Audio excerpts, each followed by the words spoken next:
अस्सलामुअलैकुम दोस्तों और साथियों, उम्मीद है आप लोग खैरियत से होंगे।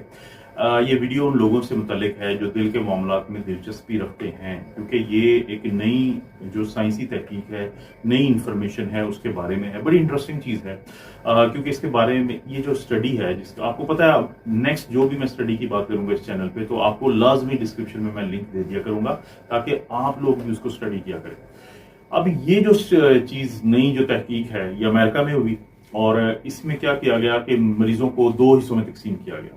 यानी हॉस्पिटल की इमरजेंसी में दिल के अटैक के साथ मरीज आते हैं और उसमें दोनों किस्म के मरीज शामिल होते हैं। एक वो होते हैं जिनको हम कहते हैं एसटी एलिवेशन एमआई, यानी ये दिल का सबसे बड़ा अटैक इसे हम कहते हैं, जिसके फौरी बाद या तो लोगों को एक टीका लगाया जाता है, क्लॉट बस्टर लगाया जाता है, थ्रोम्बोलाइसिन इसे कहते हैं कि क्लॉट को तोड़ना है जिसने खून की नाली को मुकम्मल तौर पर ब्लॉक किया हुआ है।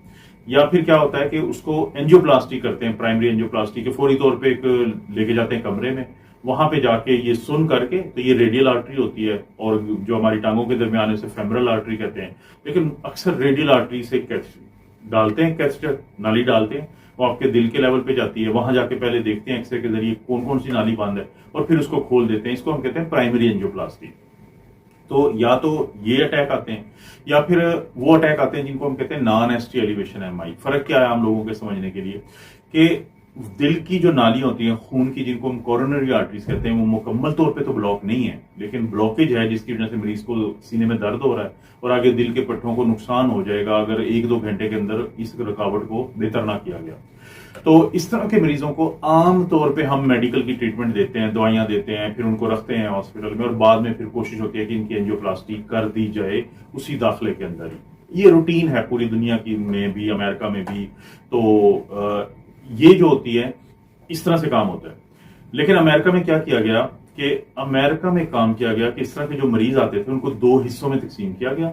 एक के साथ वही कुछ होता रहा जो मैं जिक्र कर चुका हूं कि इस तरीके से काम होता है। दूसरे के साथ ये काम किया गया कि जब वो आते थे हॉस्पिटल में तो फौरी तौर पे उनका, जब कोई भी मरीज सीने में दर्द के साथ आता है, डॉक्टर ईसीजी करता है, तो ईसीजी से पता हमें चल जाता है काफी हद तक कि इसको तो दिल का अटैक है।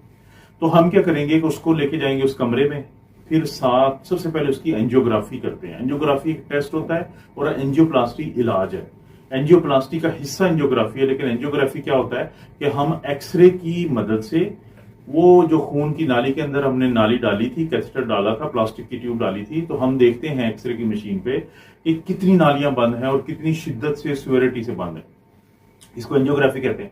एंजियोप्लास्टी क्या होता है कि हम उसी नाली के अंदर जो हमने पहले शीट डाली हुई है उसके अंदर एक और नाली डाल के, तो उस जहां पे खून की नालियां बंद हैं, कोरोनरी आर्टरीज, उनको खोल देते हैं।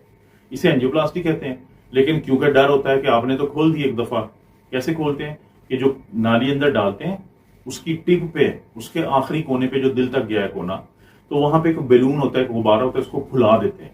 तो जाहिर है जब वो फुलाते हैं तो अपना वो जो इर्द गिर्द क्लॉट बना हुआ था नाली के अंदर उसको पुश करता है और रास्ता खोल देता है।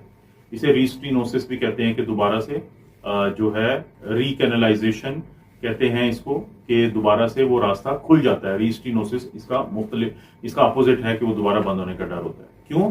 जैसे ही बैलून निकालेंगे तो रीस्टीनोज ना हो जाए, बंद ना हो जाए, तो इसके लिए क्या करते हैं, एक हम स्टेंट डाल देते हैं। तो वो क्योंकि टाइटेनियम, मेटेलिक, मुख्तलिफ मटेरियल का होता है, तो वो फिर उसको बंद नहीं होने देता। तो इसे एंजियोप्लास्टी और स्टेंटिंग कहते हैं। तो पहले तो ये करते रहते थे ना कि एंजियोप्लास्टी की जिस खून की नाली में क्लॉट था जिसकी वजह से दिल का अटैक हुआ था उसको कर देते थे, बाकी को छोड़ देते थे और कोशिश करते थे कि फिर बाद में कर लेंगे, मतलब 15 दिन बाद, 10 दिन के बाद। लेकिन दूसरा ग्रुप उन्होंने एक ऐसा किया कि जो ही वो आते थे हॉस्पिटल दिल के अटैक के साथ, उनको उस कमरे में लेके गए, देखा कि दिल की एक नाली तो ऐसी है या दो नालियां तो ऐसी हैं कि जिनकी वजह से ये वाला दिल का अटैक हुआ है, लेकिन इनकी जो 2-4 और नालियां है ना, उनमें भी क्लॉटिंग पड़ी है।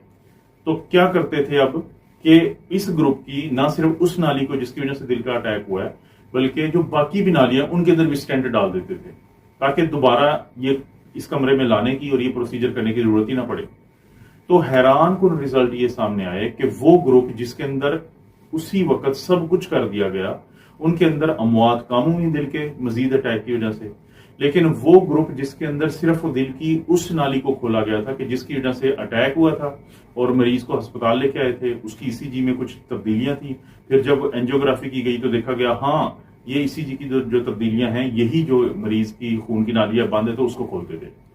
तो नई तहकीक ये बताती है कि जब किसी को दिल का अटैक होता है और उसकी एंजियोग्राफी करते हैं और साथ फिर एंजियोप्लास्टी करते हैं, तो साथ ही सारी नालियों को देख लेते हैं कि जिसमें भी मसला है तो उसको स्टेंट डाल देते हैं या उसको खोल भी देते हैं और स्टेंट डाल देते हैं। तो इसकी वजह से लोगों की जान जो है बहुत ज्यादा बचती है और बच रही है। ये सबसे लेटेस्ट इंफॉर्मेशन है, सबसे लेटेस्ट तहकीक है जो कि जिसका रिजल्ट जो है वो बड़ा अच्छा आया है। अब आप लोगों के लिए, पाकिस्तानियों के लिए खासतौर पे क्या मैसेज हो सकता है इस वीडियो में? अगर आपके घर में कोई भी ऐसा मरीज है कि जिसको अचानक सीने में दर्द होता है, तो सबसे पहले तो आपने फौरी तौर पे उसको अस्पताल लेके जाना है और बड़े हॉस्पिटल लेके जाया करें। क्लिनिक पे लेके जाने का कोई फायदा नहीं होता। ये थोड़ी गलती करते हैं लोग, अक्सर टाइम जाया हो जाता है।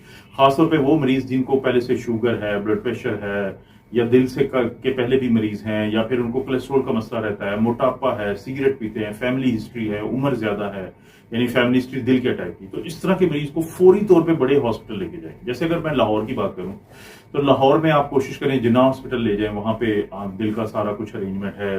PIC, Punjab institute of cardiology ले जाए, वहां भी सब कुछ अरेंजमेंट है।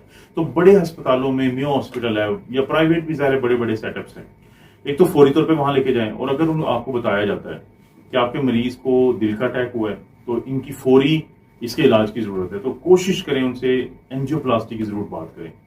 ये जो टीके लगाने का टाइम था ये शायद अब चला गया है, क्योंकि पहले हम लगाते थे इंजेक्शन, हमें बहुत ज्यादा कंफर्म नहीं होता था कि वो कामयाब हुआ है कि नहीं। लेकिन जो प्राइमरी एंजियोप्लास्टी के जो ही अटैक हुआ, मरीज की ईसीजी में तब्दीलियां हैं, उसको फौरी तौर पे कैथ लैब में लेके जाते हैं, यानी उस कमरे में जहां पे ही करते हैं, और ये कैथेटर डाल के फिर फौरी तौर पे देखते हैं कि नालियां अगर बंद हैं तो आपको बता के वो फिर उसमें स्टेंट डाल देते हैं, उसको खोल देते हैं। तो ये जरूर अपने डॉक्टर से डिस्कस करें उस वक्त। ये आपका बुनियादी हक है, ये आपके मरीज की जान बचाएगा, ये आपके मरीज को फायदा देगा।